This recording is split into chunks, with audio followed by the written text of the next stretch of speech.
4.3 국가추념일 지정을 앞두고 보수단체들이 희생자 위패를 태우는 등 극단적인 행동까지 서슴지 않고 있습니다.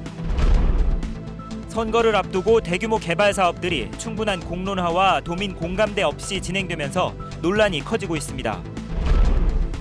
필로폰과 대마초 등 마약류가 일반인에게 파고들고 있지만 항만과 공항을 통해 반입이 손쉽게 이루어지고 있습니다. 세계적인 자동차 회사뿐만 아니라 국내 중소기업들도 국제 전기차 엑스포에서 다양한 전기차를 선보여 눈길을 끌고 있습니다.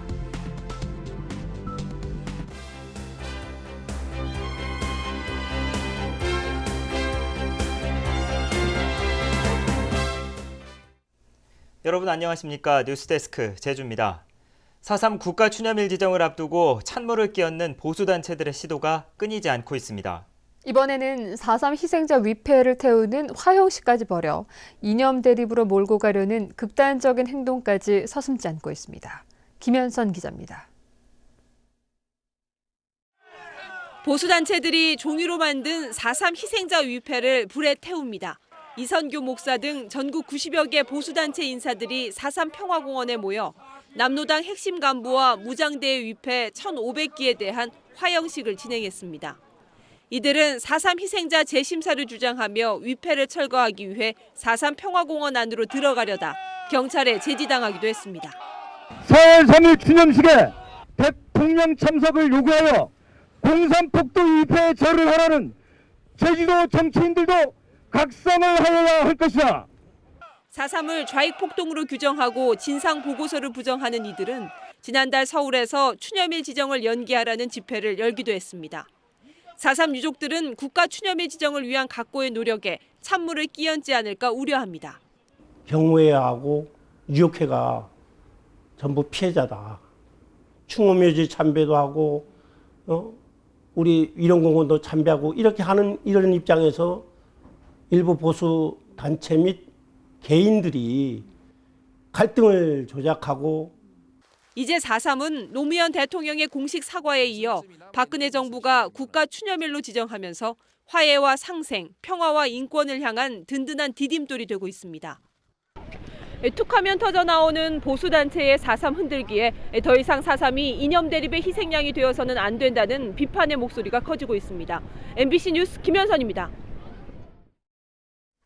제주 4.3 사건 당시 무고하게 끌려가 바다에 수장된 희생자들을 위한 해원상생굿이 처음 열립니다.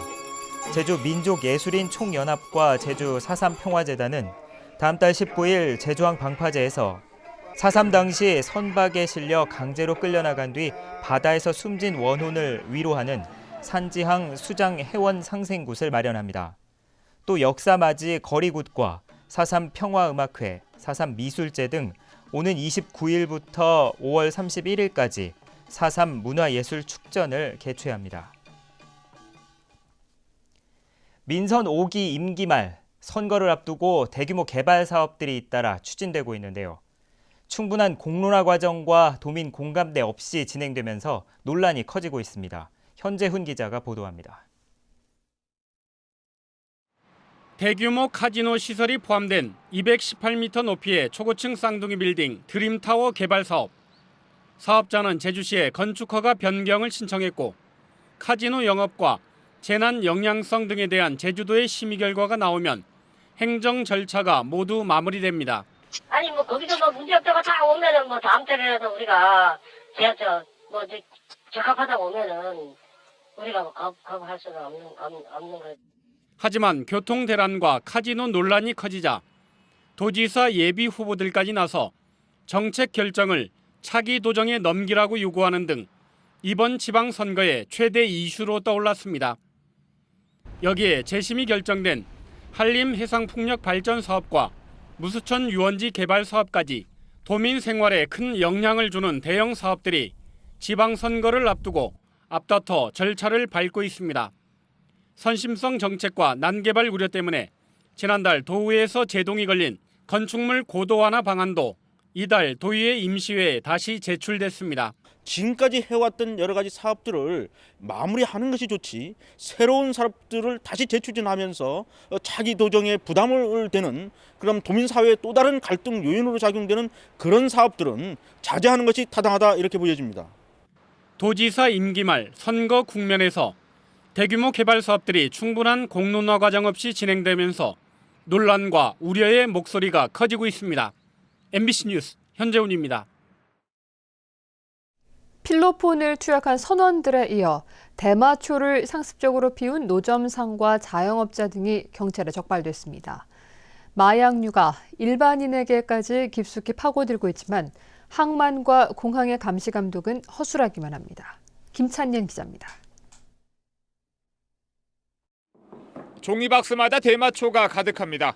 모두 876g, 시가 7천만 원어치로 4천 명이 한꺼번에 피울 수 있는 양입니다. 51살 박모 씨는 2011년부터 대전에 있는 자신의 집 텃밭에 대마를 직접 재배해 상습적으로 피웠습니다.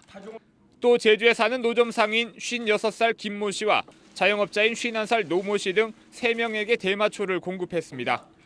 경찰은 마약류 관리법 위반 혐의로 김 씨를 구속하고 나머지 3명을 불구속 입건했습니다. 이를 흡연하고 평소 알고 지내는 사람들에게 대마초를 공급하여 이를 흡연한 사람 등 총 4명을 검거하여 김 씨는 170g이나 되는 대마초를 종이박스에 담아 자신의 봉고차에 싣고 목포에서 제주로 들어왔지만 아무런 문제가 없었습니다. 항만에서 차량이나 휴대폰 검문 검색이 소홀하고 마약류를 단속할 장비가 전혀 없기 때문입니다. 육지에서 온 거는 우리가 확인을 안 해요. 차 안에 뭐 실려야 됩니까? 네, 뭐가 실려도 우리는 나가는 거에 대해서 이렇게 철저히 검색하지 육지에서 들어오는 화물에 대해서는 우리가 지난 2012년 이후 제주 지역에서 검거된 마약 사범은 모두 56명. 제주가 더 이상 마약 청정 지역이 아니란 얘기입니다. 마약 사범에 대한 단속도 필요하지만 공항과 항만에서 마약류 반입을 차단할 수 있는 시스템 구축이 시급합니다. MBC 뉴스 김찬년입니다. 농민을 상대로 보조금 사기를 벌인 공무원이 다른 사업의 공금까지 횡령한 것으로 드러났습니다. 제주 동부경찰서에 따르면 농업기술원 소속 40살 허모 씨는 재작년 4월 동부농업기술센터에서 근무하며 농업진흥청에서 시행한 병해방제 연구사업비 3천만 원을 받아 개인 용도로 사용했습니다. 허 씨는 또 시설하우스 보조금 횡령액 16억 원 가운데 11억 원을 불법 인터넷 도박 자금으로 쓴 것으로 조사됐습니다. 경찰은 허 씨와 함께 불법 인터넷 도박을 한 혐의로 농업기술원 소속 44살 김모 씨를 적발해 조사하고 있습니다. 제주에서 열리고 있는 국제 전기차 엑스포에서는 세계적인 자동차 회사들이 치열한 홍보전을 벌이고 있는데요. 대기업뿐 아니라 국내 중소기업들도 다양한 전기차를 선보여 눈길을 끌고 있습니다. 조인호 기자입니다. 차량 무게 500kg, 경차의 절반인 초경량 전기 자동차입니다. 한 번 충전하면 500km까지 달릴 수 있어 주행거리는 기존 전기차의 5배지만 가격은 2천만 원으로 절반 수준입니다. 굉장히 단단한 카본이라는 소재의 원피스의 소재 속에 배터리가 들어가기 때문에 가볍고 매연과 소음이 전혀 없는 전기 오토바이도 공개됐습니다. 전기요금 100원이면 50km를 달릴 수 있는 데다 언제 어디서나 쉽게 충전할 수 있습니다. 산업화를 하기 위해서는 또 전기 자동차 같은 경우는 충전 인프라가 굉장히 많이 들어가는데 이거는 가정용 콘센트에서 쉽게 바로 꼽을 수 있으니까 노인들도 쉽게 조작하면서 무거운 짐을 옮길 수 있는 전기차 농기계들은 농민들의 관심을 끌었습니다. 이런 농기계까지 전기차로 나왔으니까 앞으로 더 발전이 되면 농가에서는 더 좋을 것 같습니다. 이 밖에도 30여 개 중소기업이 전기 자전거와 전기차 부품 등 신제품과 첨단 기술을 선보이고 있습니다. 전기차 시장에 뛰어든 중소기업들도 제주에서 본격적인 판매를 시작할 예정이어서 제주는 다양한 전기차들의 시험 무대가 될 것으로 보입니다. MBC 뉴스 조인호입니다. 한국 골프 꿈나무들의 향연인 제16회 제주특별자치도지사배 전국 주니어 골프 선수권 대회가 오는 31일부터 닷새 동안 제주시 오라컨트리클럽에서 열립니다. 이번 대회에는 전국 초중고 골프 선수 847명과 인도네시아 출신 선수 3명이 참가해 실력을 겨룹니다. 대회 1, 2, 3위 입상자에게는 한국 아마추어 골프 선수권 대회 참가 자격과 국가 상비군 선수 선발에 가산점이 부여되기 때문에 치열한 경쟁이 벌어질 것으로 예상됩니다. 오늘 오후 6시부터 SK텔레콤 통신망에 이상이 생겨 전화를 걸면 없는 번호라고 나오거나 신호음이 없이 전화가 끊기는 등 통신장애가 나타났습니다. 또 데이터 송신과 수신이 안 돼 데이터 서비스 이용에도 차질을 빚고 있습니다. 이용자들의 문의가 폭주했지만 SK텔레콤 제주지사 사무실도 연락이 안 돼 고객들이 큰 불편을 겪었습니다. 신구범 제주도지사 예비후보는 오늘 기자회견을 열고 해군기지 건설을 둘러싼 오해와 잘못에 대한 진실을 밝히기 위해 도지사를 위원장으로 정부와 강정주민, 여야 도당 위원장이 참여하는 진상조사위원회 설치를 제안했습니다. 신 후보는 종북 세력과 강정주민이 국가안보사업을 무조건 반대한다는 찬성 측의 주장과 입지 선정에 대한 마을회의 동의, 도지사 도의회의 절대 보전지역 해제 절차가 불법이라는 반대 측의 주장 등 4가지를 진상조사 대상으로 꼽았습니다. 제주도는 중국에서 영업 중인 대만계 화장품 기업인 크리티나 그룹이 오는 5월 제주에서 인센티브 관광을 실시한다고 밝혔습니다. 관광단은 회사 직원과 관계자 2,800명으로 크루즈를 이용해 제주를 관광할 예정입니다. 올해 유치가 확정된 해외 기업 인센티브 관광단은 중국과 일본, 베트남 등의 8개 업체 3만 3천여 명입니다. 제주지방기상청은 오는 23일 세계 기상의 날을 앞두고 오늘 오전 지역 주요 인사들과 전현직 기상인들이 참석한 가운데 기상의 날 기념식을 개최했습니다.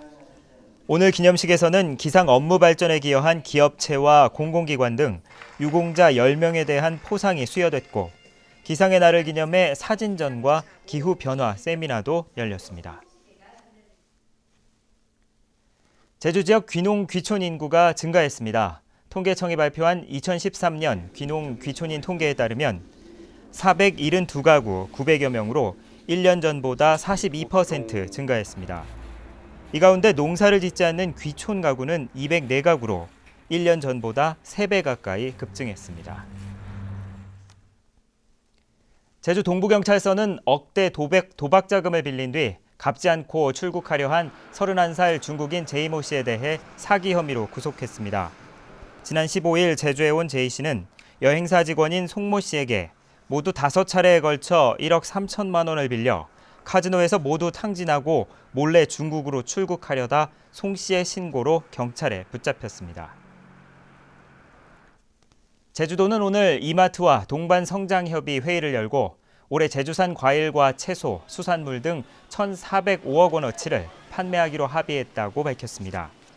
이번 판매 협의는 지난해 6월 체결된 동반성장협약에 따른 것으로 첫 해인 작년에 제주산 과일과 수산물 등 7개 분야 물품 1,380억 원어치를 국내외 이마트 매장을 통해 판매했습니다. 광동제약이 제주 사회복지 공동모금회에 5천만 원 상당의 의약품을 기증했습니다. 지원된 의약품은 제주시 자원봉사센터를 통해 도내에 혼자 사는 노인 2,700명에게 전달될 예정입니다. 광동제약은 제주 3다수의 위탁 판매업체로 사회공헌사업의 일환으로 도내 청소년들을 위한 장학금 기탁 등을 해오고 있습니다. 제주 여성가족연구원이 원장 공모에 이어 직원을 신규 채용합니다. 채용 인원은 연구직 2급 1명과 3급 5명, 사무직 4급 1명 등 7명으로 연구직의 경우 전국 공모하며 사무직은 3년 이상 제주에 거주해야 합니다. 뉴스데스크 제주였습니다. 여러분 고맙습니다.